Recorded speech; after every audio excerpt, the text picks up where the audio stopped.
In this video, I carry on with my neodymium magnet experiments and build 3 sets of toolroom magnets with some unexpected properties. But before that, I really need to address the comments and messages. An old physics joke should, hopefully, explain what is going on before anyone reaches for the pitchforks. A desperate farmer complains that his cows are giving hardly any milk. The neighbor's cows produce at least twice as much. Vets, nutritionists, grass gurus, and even cow whisperers can't help. So, completely at his wit's end, the poor farmer hires a physicist. The physicist confidently promises a solution. Lo and behold, 2 weeks later, a hefty report lands on the farmer's doorstep, titled, "The Solution to Your Problem." Excitedly, he starts reading. The very first sentence of the report. Let's consider a spherical cow. And that neatly describes what is going on here. Yes, critics, you are right. A magnetic field does fall off with the inverse third power of distance. And no, critics, you are wrong nevertheless. Because just as there is no such thing as a spherical cow, there is also no such thing as a magnet with the impossible dimensions of a point. And that point-sized magnet is a strict requirement if that third power law is to survive contact with reality. In the situation at hand, the magnets have dimensions that are much larger than the working distances involved. In this particular setup, the inverse square law turns out to be the best practical approximation for estimating magnetic holding force. Here is the proof in graph form, holding force calculated using the fairly sophisticated formulas from K and J magnetics, plotted alongside a simple inverse square approximation and an inverse cube one. Reality, as usual, sides with the least offended approximation. Another point of criticism was that I got the Curie temperature of neodymium wrong. Well, that was an unfortunate choice of words on my part. Let me put it more precisely. Both steel and neodymium lose all of their magnetic order when heated to the Curie point. This loss is gradual, not sudden. For standard N-grades neodymium, the loss begins around 80 C. At the Curie point of 320 degrees Celsius, all magnetism is gone. Steel with its Curie point of 770 degrees regains its magnetic properties when cooled. Neodymium magnets do not. With that, I hope the complaints are put to rest, and we can get back to building some rather nice toolroom magnets.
The large blocks are finished, and I am curious about the holding force of the pot on a thick steel plate. It should come out above 25 kilogram force. Between two pots, it should be slightly higher still. For holding force, the second pot can be treated roughly as an ideal piece of soft iron, whereas this steel 37 will perform a little less well. In any case, I want the numbers now, because once the blocks are finished, I want to be able to compare them properly against this benchmark.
As I mentioned in the previous video, these tool room magnets were made from soft steel. That's because the magnetic properties of soft steel are more favorable than those of hardenable, high-carbon steel. But of course, I also want durable, wear-resistant blocks. So, I'm going to case harden them, creating a thin shell of high-carbon, hardenable steel around each block, just about 1/4 millimeter thick. After hardening, I'll have exactly what I want. Tough little cubes that, I hope, still retain good magnetic properties. In other words, hardened steel with surprisingly high magnetic permeability. For those unfamiliar with the principle of case hardening or carburizing, here's a quick explanation. The goal is to create a thin layer of carbon-rich steel on the outside of the blocks. We achieve this by keeping the steel at a very high temperature for several hours in a carbon-rich environment. For the carbon source, I simply use some aquarium charcoal with a pinch of soda added. At around 900 degrees Celsius, carbon vapor is produced, and it immediately reacts with the available oxygen to form carbon monoxide. The carbon in this gas slowly diffuses into the surface of the steel, while the oxygen in the carbon monoxide quickly binds back with more carbon vapor, effectively acting as a transport agent, carrying the carbon from the gas to the steel. There are a few things we need to pay attention to. Temperature and duration determine the thickness of the hardenable case. See this graph.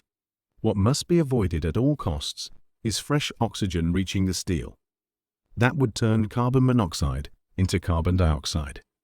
And carbon dioxide is useless here. It does not give up its carbon to the steel. That is why case hardening has to take place in a closed environment. Fortunately, especially in a calm electric furnace, this does not have to be complicated.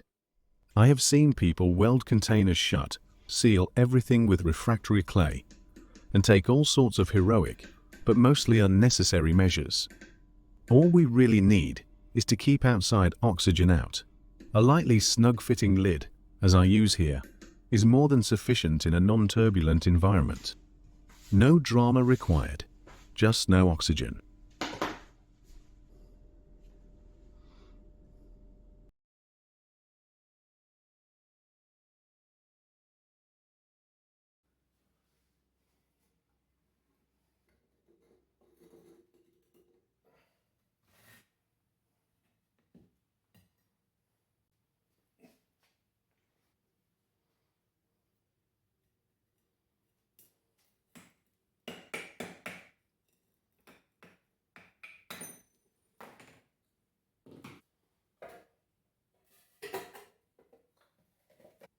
The blocks come out of the glowing carbon bath, surprisingly clean, with no trace of scale. But that should not come as a surprise. Inside the sealed canister, there was no free oxygen to cause oxidation. In fact, had there been any rust on the blocks to begin with, the oxygen in that oxide would have happily teamed up with the carbon instead. That process is called reduction. In other words, the atmosphere was not just harmless, it was actively doing us a favor. Now that the cubes have been given a hardenable outer layer, it is time for the actual hardening. We do this by heating them to 820 degrees Celsius and then cooling them rapidly in water or oil. I use water. It smells less, and in this case, it gives a glass hard surface layer. Of course, there is a small problem that needs to be dealt with. We really do not want scale formation. No ugly, hard, crusty oxide layer, ruining our nicely machined surfaces. And once again, this is a good moment to stop and think for yourself, instead of blindly copying what everyone else seems to be doing. So what actually happens if I simply put the cubes back into the canister, add a little carbon, and put the lid on? Time for a reality check. The canister has a volume of about 200 cubic centimeters. The steel cubes together take up roughly 100 cubic centimeters. That leaves 100 cubic centimeters of air, of which about 20% is oxygen. At around 400 degrees Celsius, that oxygen could, in principle, react with the steel. But by then, the air has already expanded by roughly a factor of 2 due to the heat. So in total, we're talking about something like 10 cc of oxygen. That oxygen will first react with the hotter inner wall of the canister, and whatever is left will mostly bind to the carbon in the canister. In short, there is simply not enough oxygen available to form scale. Even if we assume that all 10 cc oxygen in the canister reacts with solely the cubes, the layer couldn't get thicker than about 1 micron. So no, wrapping each cube individually in stainless steel foil is not required here. That may look impressive on camera, but in this case, it mainly treats the operator, not the steel.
Did you see that orange flame when I opened the canister?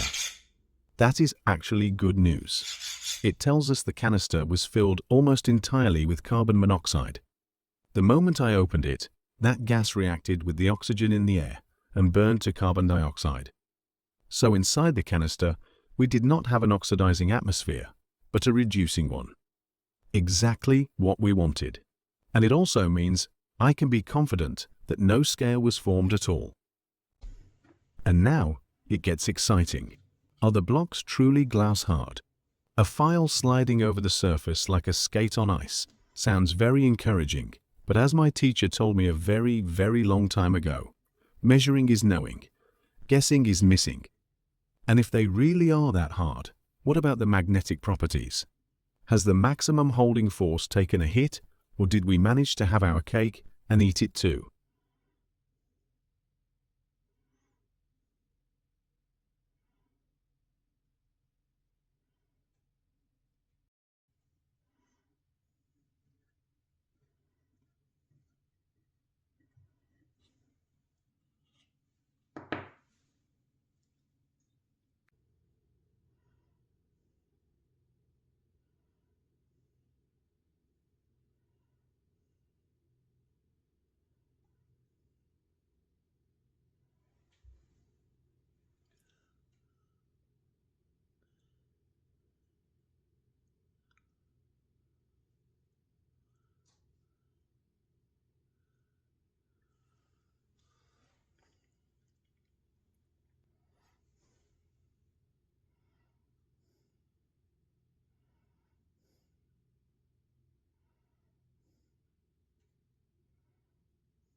Oh yes, without a doubt.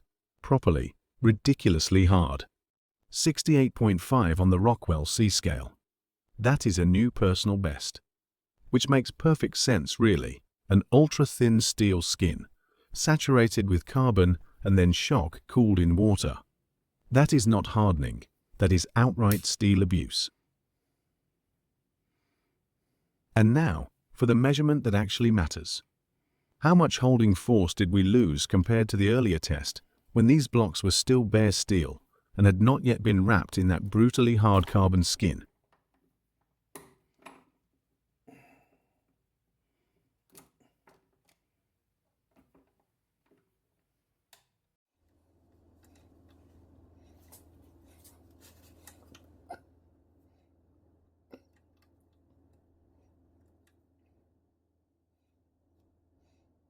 Hey, that is odd. In the earlier load test, with the 15mm magnets, I only reached about 8.4 kg force, and this is clearly more. It really shows how extremely sensitive this kind of test is to tiny dimensional differences. Literally, a gap of just 1/100th of a millimeter already degrades the result noticeably.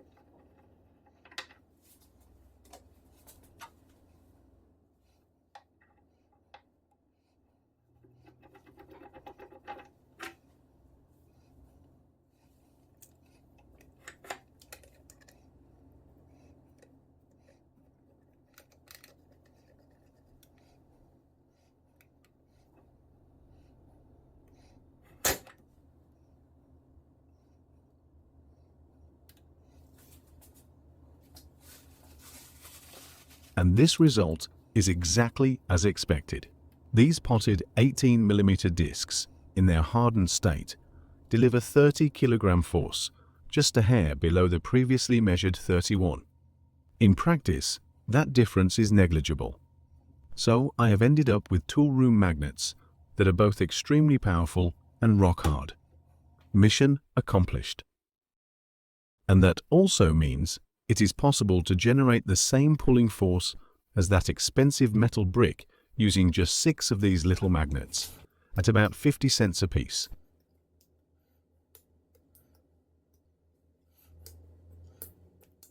And once I have checked the dimensions and given the blocks a coat of cold blue, I can start loading them with magnets. For each set, 2 blocks get their north poles facing outwards and 2 their south poles. On the smallest blocks, I fitted magnets on all sides. On the larger ones, I limit myself to 3. With these real bruisers, I actually want a few faces that are a bit less magnetically aggressive. And that threaded face without a magnet will almost certainly come in handy one day.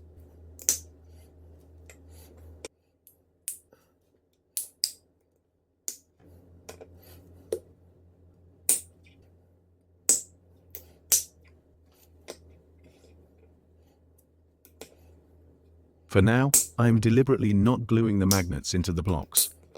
The holding force is more than sufficient. Falling out is simply not an option. So there we are, 3 sets of toolroom magnets for next to nothing. They will come in handy for all sorts of jobs, and you will be seeing them perform their magnetic party tricks regularly in upcoming videos. Thanks for watching. I hope you found it interesting, and see you in the next video.